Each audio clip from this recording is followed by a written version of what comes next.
Hello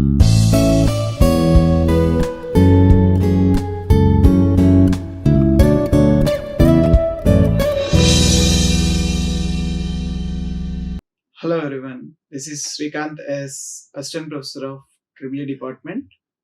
In this session, I am discussing about the semiconductors. Semiconductors are the elements which are going to play a very crucial role in modern electronics and technology. They are materials having electrical conductivity between that of conductors and insulators. This intermediate conductivity is what makes the semiconductors so valuable for electronic devices.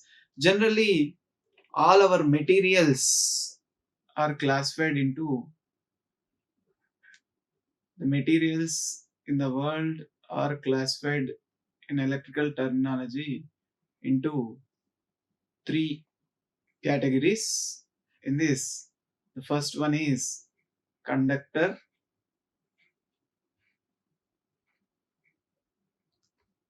insulator, and semiconductor.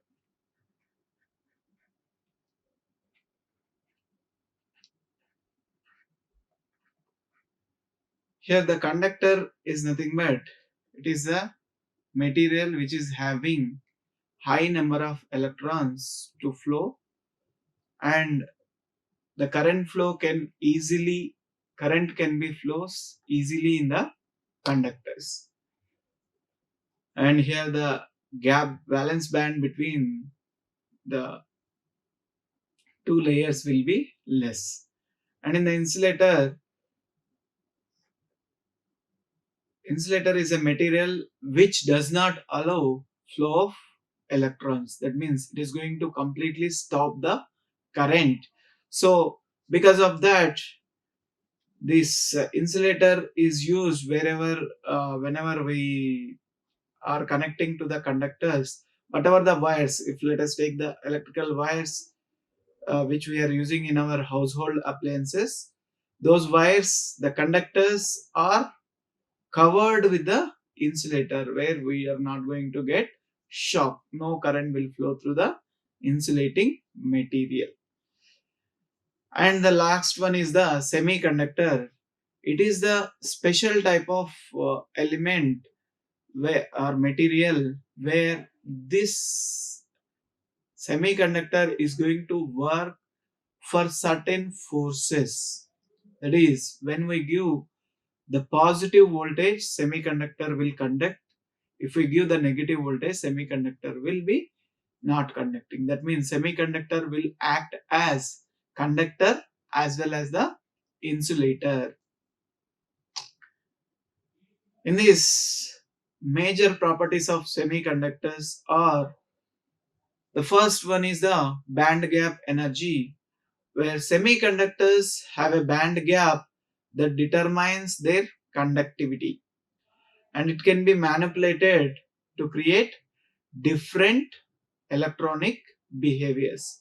Semiconductors band gap that determines their conductivity, which is what is the band gap between the layers that will determine the conductivity of the semiconductors. It can be manipulated to create different electronic behaviors. By using different conditions, we can get the different electronic behaviors by changing the band gap value. And temperature sensitivity. Changes in temperature affect the conductivity of semiconductors. Whenever there is a temperature change in the semiconductors, which will affect the conductivity of the semiconductors, making them useful in temperature sensing and control applications. Which is, whenever there is a change in the temperature, the conductivity of the semiconductor will take place. So because of the changes in the temperature which is conducting, so these can be used for temperature sensing and control applications. And light sensitivity. Light sensitivity, some semiconductor can absorb light and generate electrical current, like light emitting diode. That is, whenever light falls on the LED light, that diode is going to conduct. Okay, some semiconductors can absorb light and generate electrical current, which is forming the basis of solar cells and light detectors, which is forming the solar cell and light detectors. And doping, here this doping is generally pure semiconductors are not going to have the free electrons, more number of free electrons and more number of holes. So by intentionally introducing impurities to the semiconductors through a process is called doping. Their electrical properties can be altered for specific applications. That means in order to get P type and in order to get N type, we are going to use the different doping conditions so that we are going to get free electrons and free holes in their valence band, so that we can get the different properties, different electrical properties which can be used for different applications. And the basic properties of semiconductors, that is conductivity. Semiconductors have the conductivity between that of conductors and insulators. Their conductivity can be altered by introducing impurities or by applying some external electrical field, by applying some external electric field. Materials, common semiconductor materials include silicon, germanium, and gallium arsenide. These are the semiconductor materials where we are going to use. Generally, we'll use silicon and germanium. Generally, we'll use silicon and germanium, and gallium arsenide is used in certain applications. And crystal structure. The semiconductors have crystalline structure where atoms are arranged in a regular pattern. Semiconductors are going to have a crystalline structure in which atoms are arranged in a regular pattern. This structure is crucial for their electrical properties. So, the energy bands is electrons in semiconductors are arranged in energy bands. The valence band is the highest energy band containing electrons, while the conduction band is the next higher energy level where electrons can move freely.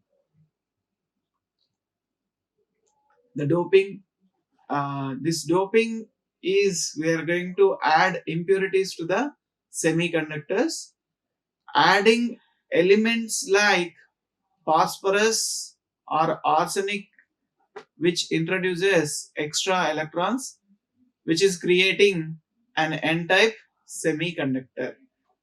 And introducing elements like boron or gallium creates a p-type semiconductor with holes or positive charge carriers. That is, when we are going to add phosphorus or arsenic to the semiconductors, which will create n-type semiconductor. If we are going to add boron or gallium, which is going to create p-type semiconductor, which is having holes in the holes as the charge carriers. And semiconductor devices are semiconductor diodes, which allow current to flow only in one direction. They are fundamental building blocks for various electronic circuits. Generally, the diodes are going to provide us a unidirectional current, that is, which is going to run for only one particular direction of force or one particular direction of voltage, not with the other direction, so that which can be used for different electronic circuits. And transistors are the devices that can amplify or switch electronic signals, where transistors are going to amplify is nothing but which is going to increase the voltage or increase the current, which will gives the more output, or which can also act as a switch for some electronic switches, and they are crucial components in most electronic devices and form the basis for integrated circuits. In all the electronic circuits, we are going to have the diodes and transistors. And the next one is integrated circuits. The ability to miniature and integrate multiple semiconductor devices on a single chip has led to the development of integrated circuits. And complex functionality, integrated circuits form the backbone of modern electronic devices, ranging from simple microcontrollers to powerful processors, where applications are electronic semiconductors are the foundation of modern electronics, including computers, smartphones, and all other digital devices. And even in our electrical transmission, also, we are going to use these semiconductor devices, the power semiconductor devices, we are going to use in order to convert AC to DC or DC to AC supply. And communication, these are going to play a key role in communication technologies such as radio frequency chips and small signal processing. And renewable energy, these semiconductors are used in solar cells to convert sunlight into electricity. And whatever the generated electrical electricity, which is with the solar cells, we are going to get the DC supply, and that DC is going to be converted into AC. That is going to be converted into AC, so that will be connected to the grid system. The ongoing developments in the semiconductor are quantum computing and nanotechnology. In this, there is a research going on to use semiconductor technology in the quantum computers for advanced computing applications, where advances in nanotechnology involve the use of semiconductors in extremely small scales, enabling new possibilities in various fields. These are the several properties of semiconductors. And now, first, let us go with the what is doping. The electrical characteristics of silicon and germanium are improved by adding materials in a process is called doping. That is, whenever we add impurities to the semiconductors uh, properties are going to change, where we are going to have more number of electrons and more number of holes, and this process is called doping. The additional materials are in two types, N type and P type. We have already discussed, by adding some impurities we are going to get the extra electrons. Charge carriers are electrons, and that type of material is called N type material. When we add the impurities, and we are going to get the number of holes as the charge carriers, and that type of material is called P type material.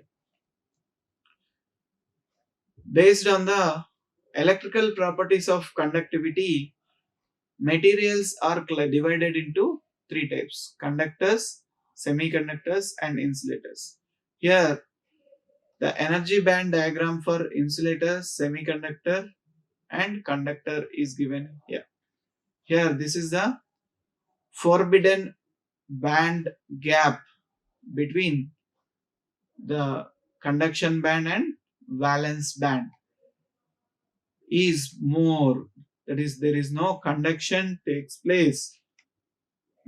The example for insulator is plastic, wood, etc. And whereas semiconductors, in this forbidden gap is less, so when some force is applied, so the semiconductor will act as a conductor. And example are silicon and germanium.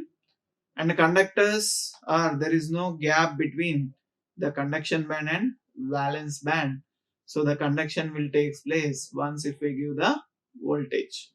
So here the examples for conductors are, all metals are the conductors, like iron, aluminum, copper, all these are the conductors. Now, N type versus P type. In the N type materials, which is going to make silicon or germanium atoms more negative, that means we are going to have more number of electrons as the charge carriers, more number of electrons as the charge carriers. Whereas P type, we are going to have more number of holes as the charge carriers. So in order to get a junction, we are going to join the P type and N type materials together, which is going to form a PN junction, which is going to form a PN junction. If we join N type and P type doped silicon or germanium, which is going to form a PN junction, that PN junction is called a PN junction diode. Here is the PN junction diode. One layer will be P, one layer will be N. So when there is a force, when there is a force to conduct, then only the conduction will take place in this particular diode. When the force is in the reverse direction, the conduction will not take place. When the materials are joined, negatively charged atoms of the N type doped side are attracted to the positively charged atoms of the P type doped sides. So here N type is going to have the electrons. These electrons are going to attracted towards the P type, because where P type is going to have the number of holes.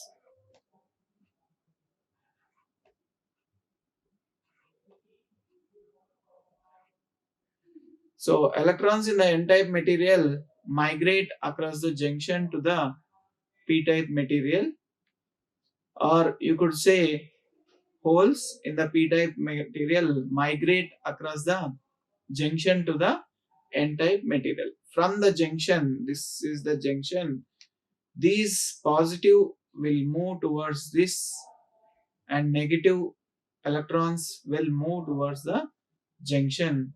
So the result is the information of a depletion layer around the junction. And what do you mean by a diode? A PN junction is a device which is formed by joining P type with N type, where semiconductors are separated by a thin junction, which is called a PN junction. Here, this PN junction, which is going to have, this is the P and N junction, where these are the electrons and these are the holes. When this is the way we are going to give the voltage, and this is the symbol of the diode, where this line in line side indicates N type and the starting side of the diode indicates the p type, that is pointing and non-pointing. Here this is also called as cathode and this is called as anode. Now let us go with the forward bias and reverse bias conditions. So here the forward bias is nothing but positive terminal is connected to P region and negative terminal is connected to N region. Whereas reverse bias mode, negative terminal is connected to P region and positive terminal is connected to N region.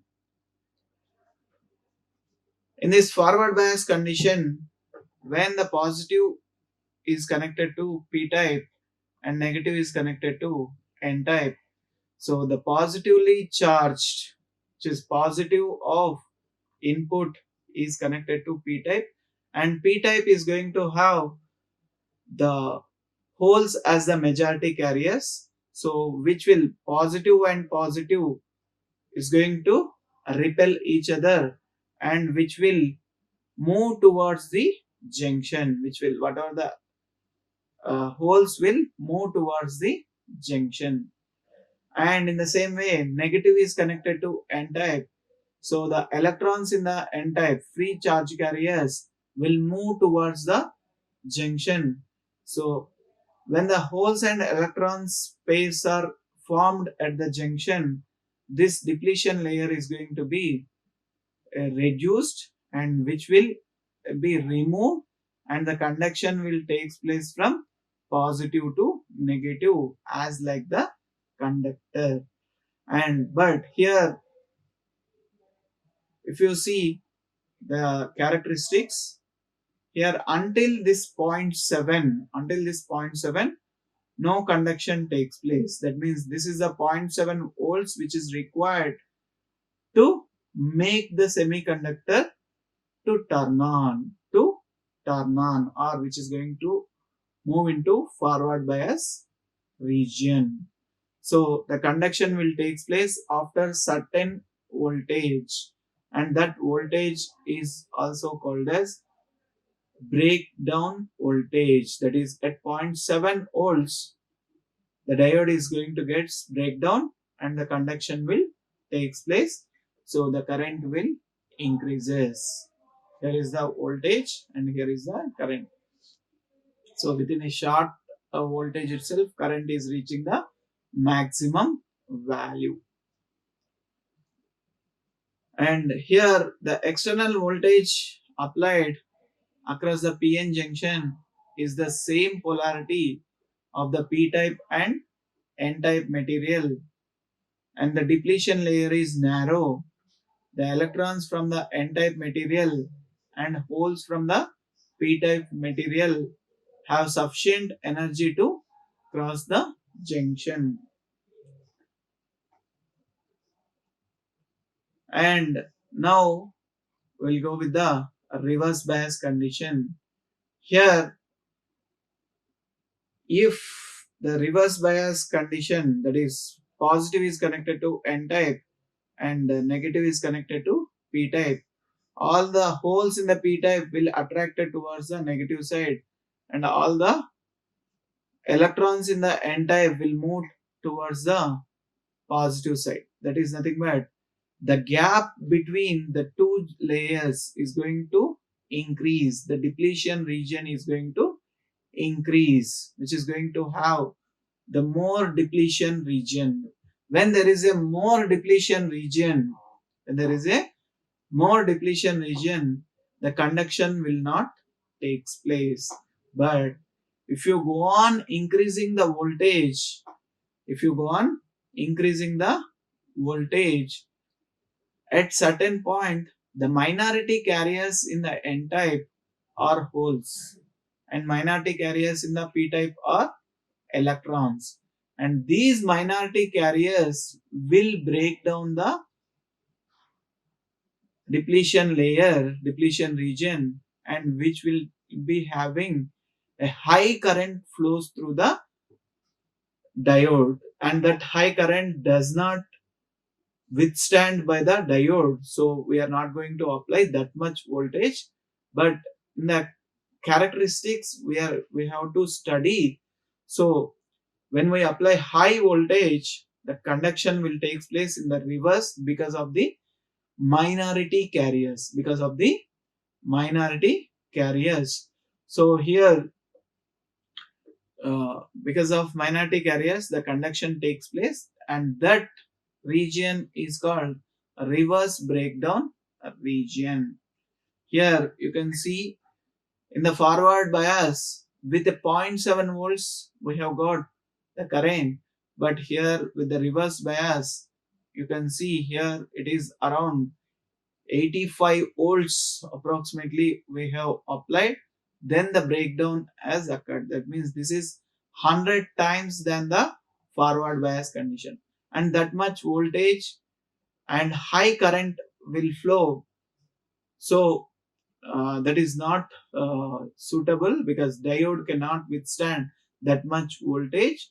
So we are not going to operate the diode in the reverse bias condition. Here in the diode, as semiconductor device is not perfect, there are two sets of currents. One is with the majority carriers and another is with the minority carriers. The electrons in the n-type and holes in the p-type material are the source of the current flow in a diode. And minority carriers are electrons in p-type and holes in n-type material are rebel currents. They produce small amount of current which is opposing to the main current,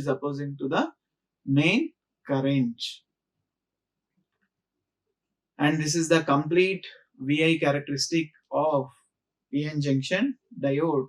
This is during the forward bias condition. This is during the reverse bias condition. So this is the forward bias voltage and forward bias current. This is the reverse bias voltage and reverse bias current. And here the voltage will be high. So we are not going to operate the diode in the reverse bias because diode has to withstand that much amount of voltage. So in this session, we have discussed what is semiconductor, what are the properties of semiconductors, and what is PN junction diode, and what are the VI characteristics of PN junction diode. Thank you. Like, share and subscribe. Hit the bell icon for more updates.